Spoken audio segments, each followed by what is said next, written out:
D pharmacy के बाद जो बी फार्मेसी में एडमिशन लेते हैं उनके लिए करोड़ पुराण में अलग से सजा है।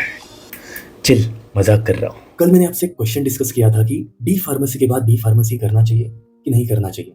आज इस क्वेश्चन को हम डिटेल में डिस्कस करेंगे। डी फार्मा करने वाले स्टूडेंट दो कैटेगरीज में डिवाइडेड है। पहली कैटेगरी ऐसे स्टूडेंट्स जो सिर्फ बी फार्मा करना चाहते हैं, जिनको अपना मेडिकल शॉप या फिर अपना डिस्ट्रीब्यूशन शॉप ओपन करना है, वो वाले स्टूडेंट।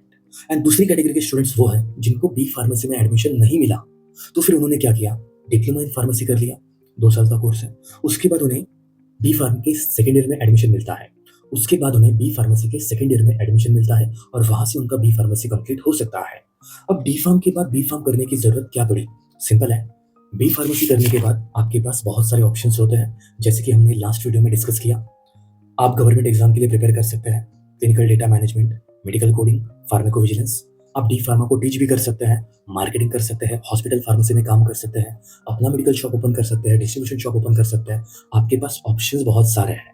लेकिन जिसने सिर्फ डिप्लोमा इन फार्मेसी किया है उसके लिए ऑप्शंस बहुत लिमिटेड है। एक तो अपना फार्मेसी शॉप ओपन करना होगा, या फिर वो गवर्नमेंट एग्जाम की प्रिपरेशन करके फार्मासिस्ट की जॉब कर सकता है। तो अल्टीमेटली डिप्लोमा इन फार्मेसी करने के बाद आप सिर्फ फार्मासिस्ट का काम कर सकते हैं, लेकिन बैचलर ऑफ फार्मेसी करने के बाद आपके पास ऑप्शंस बहुत सारे होते हैं।